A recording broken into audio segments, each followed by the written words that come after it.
Hello, welcome back to another pen talk. Thanks for tuning in. We're on the journey and we're looking at another Chinese pen, a Fuliwen. When I saw this on sale on eBay, I just found it looked phenomenal. There's the auction that I bid on. Buy now.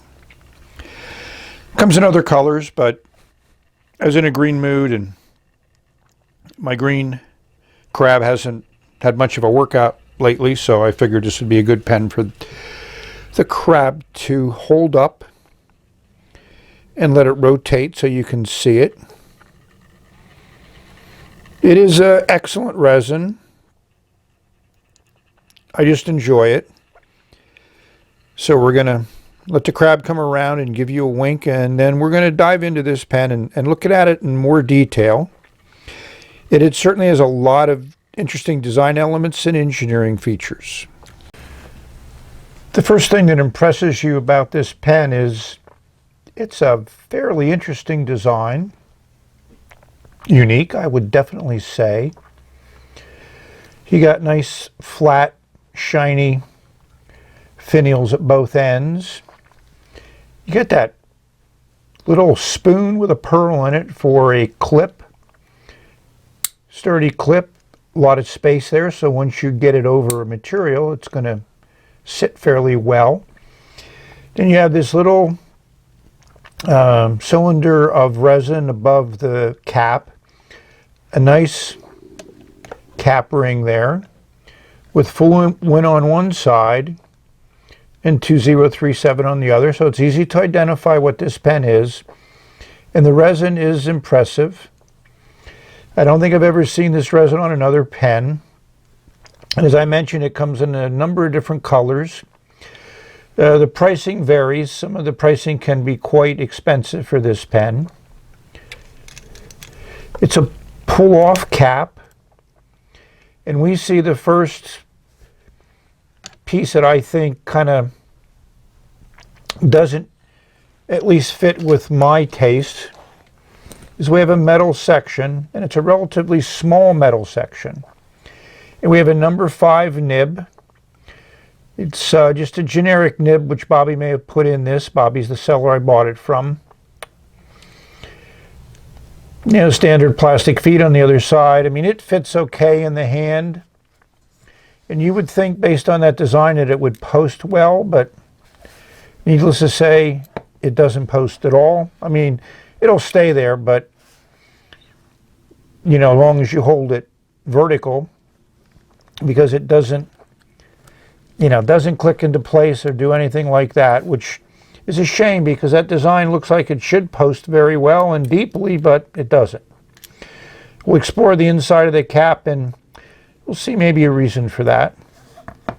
This section also has that ridge in it here right in the middle. I mean, it's a small, tiny section. Like, again, not my preference.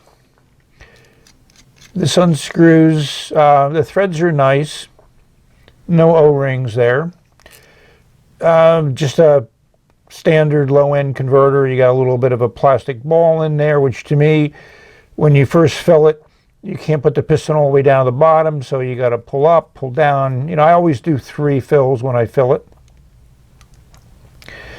So that's it. I'm certain that nib pulls out easily, and if you wanted to put another number 5 in there, you could. But let's see how this pen writes. Let's find an ink for it and explore it as we continue on our journey. We're going to bring the LED light into play. It just adds another look at this amazing resin, at least from my perspective. I find it amazing. If we look inside the cap, we'll see a very nice plastic cap liner, so I expect that nib will stay nice and wet as my light goes in and out. The resin is fairly transparent, translucent, and I don't know whether you can see that, but there's some glue here used to hold these pieces together at the top of the cap, and if we go into the barrel, there's also glue here holding everything together, which is fine. It won't come apart. I just find this resin to just be pretty amazing. I enjoy it. You know, it has a decent amount of pearlescence in it. I love those solid white and black ribbons that are in that resin. So I wanted a green ink and the Fuliwen green pen. So this is an ink I haven't used for a while. I don't really find it to be scented very much, which is fine with me, but I do like oolong tea, but I usually don't drink the green stuff. I usually have the fermented darker oolong tea. This is a pure green. You don't see any blues or yellows there. It's just green. So that's fairly interesting. And here's the color swab. We'll put a little bit more light on it. And like I say, it's a green ink. It's a clean, solid green ink. I was able to get a full fill.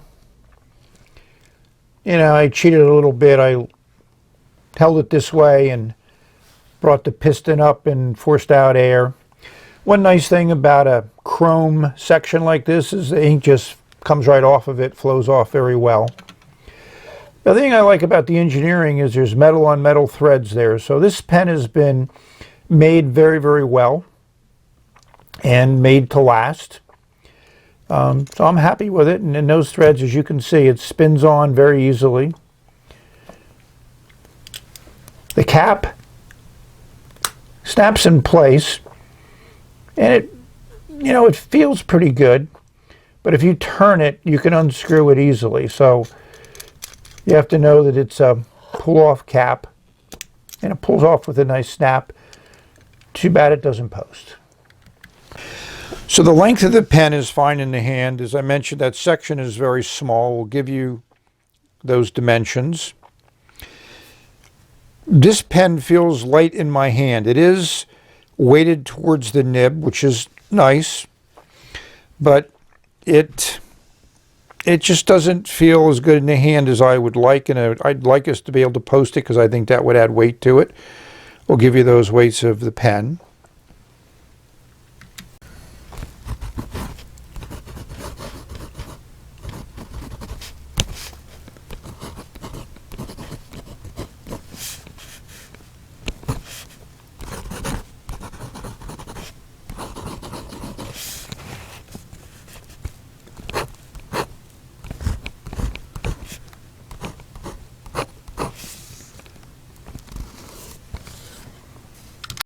Putting nib to paper, the nib feels good.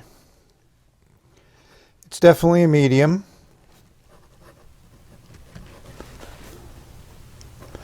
It's definitely wet. I put the microphone near the paper when I wrote this beginning part, so hopefully you've heard that. I mean, overall, I think the finish is phenomenal. That acrylic just looks so nice, and I could get lost in it easily. But overall, you know, a pen is to write with. So let's rate this pen. I'm going to give it an 8.7. And one check for the look and one check for the engineering and build, but no checks for the writing. So let's look how it matches up with the details. Design, I'm going to give it 2 checks. I wouldn't give it 3 because it has some, I don't really a fan of all the chrome bits on it. Some people might like it. I don't like the small, thin metal section.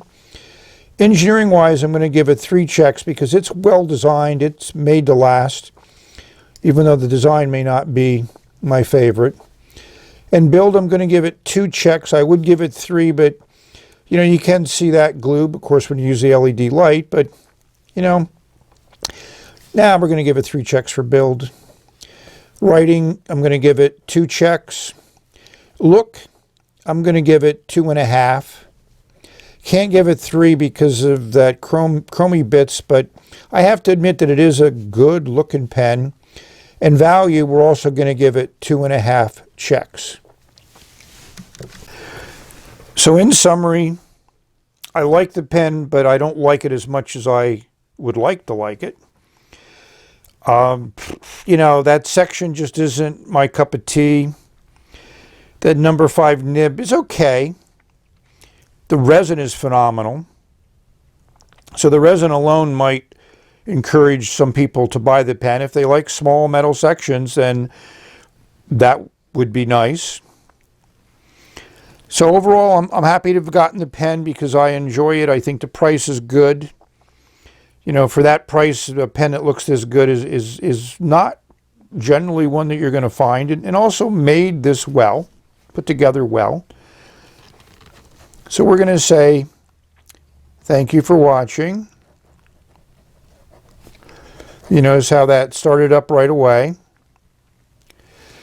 And it does, you know, for most intents and purposes, it does write well. Just that sometimes I think I may be, you know, overly influenced by some phenomenal writing pens that I have, and of course my love of vintage and using those on a regular basis. So that puts things in perspective. But you need to find a pen that you love, that you enjoy putting ink on paper with and filling with ink and emptying that ink as you write letters, journals, notes to self, whatever you like to do, doodle, sketch. So we've reached the end of this video, as the camera does try to refocus. I do like this ink, and I will use it in more pens. So we're going to say bye for now until the next video. And the nib does work well.